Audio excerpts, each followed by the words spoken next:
বাংলাদেশের অন্যতম শীর্ষ শিল্প প্রতিষ্ঠান এস আলম গ্রুপের প্রতিষ্ঠাতা চেয়ারম্যান সাইফুল আলম বিনিয়োগ ধ্বংসের অভিযোগ এনে বাংলাদেশের অন্তর্বর্তী সরকারের বিরুদ্ধে আন্তর্জাতিক আইনি পদক্ষেপ নেওয়ার উদ্যোগ নিয়েছেন।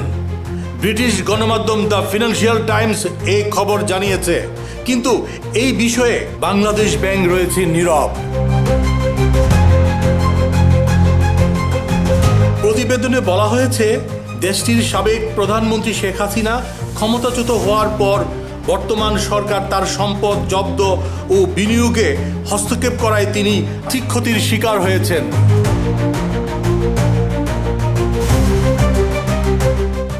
বাংলাদেশের অন্তর্বর্তী সরকারের প্রধান ডক্টর মোহাম্মদ ইউনূস ও তার উপদেষ্টাদের কাছে পাঠানো এক চিঠিতে এস আলমের আইনজীবীরা বলেছেন, 6 মাসের মধ্যে উভয় পক্ষ এই সমস্যার সমাধানে ব্যর্থ হলে আন্তর্জাতিক সালিসি প্রক্রিয়া শুরু করা হবে। 2004 সালে বাংলাদেশ ও সিঙ্গাপুরের মধ্যে স্বাক্ষরিত দ্বিপক্ষীয় বিনিয়োগ চুক্তির আওতায় মামলা দাখিল করছেন এস আলমের আইনজীবীরা। প্রতিবেদন অনুযায়ী গত 18 ডিসেম্বর ওই চিঠি পাঠানো হয়েছে। সেখানে বলা হয়, আলম পরিবারের সদস্যরা 2011 সালে সিঙ্গাপুরের স্থায়ী বাসিন্দা হওয়ার মর্যাদা পেয়েছেন। 2021 সাল থেকে 2023 সালের মধ্যে তারা দেশটির নাগরিকত্ব লাভ করেছেন। একই সঙ্গে তারা 2020 সালে বাংলাদেশি নাগরিকত্বও ত্যাগ করেছে। চিঠির একটি কপি যাচাই করছে ফিনান্সিয়াল টাইমস। চিঠির বরাতে তাদের প্রতিবেদনে আরও বলা হয়েছে, আলম পরিবারের সদস্যদের ব্যাংক অ্যাকাউন্ট জব্দ ও তাদের উপর ভ্রমণ নিষেধাজ্ঞা আরোপ করা হয়েছে। পাশাপাশি নিজেদের প্রতিষ্ঠানের উপর নিয়ন্ত্রণ হারিয়েছেন তারা। চিঠিতে আরও অভিযোগ করা হয়, আনুষ্ঠানিক নোটিশ ছাড়াই অর্থ পাচারের অভিযোগে তারা সরকারি সংস্থার তদন্তের মুখোমুখি হয়েছেন। প্রতিবেদনে দাবি করা হয়, এই চিঠির বিষয়ে বক্তব্যের জন্য বাংলাদেশের অন্তর্বর্তী সরকারের সঙ্গে যোগাযোগ করে তারা সাড়া পাননি।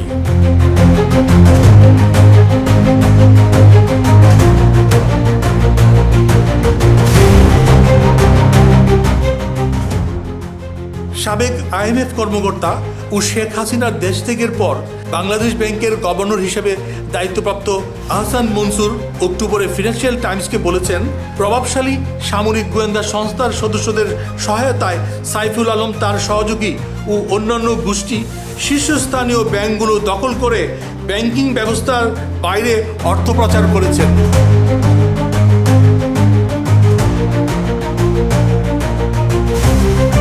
তিনি অভিযোগ করেন, ব্যাংকের নতুন শেয়ারহোল্ডারদের জন্য ঋণ ও আমদানি চালানের মূল্য বাড়িয়ে দেওয়ার মতো পদ্ধতি ব্যবহার করেছেন তারা।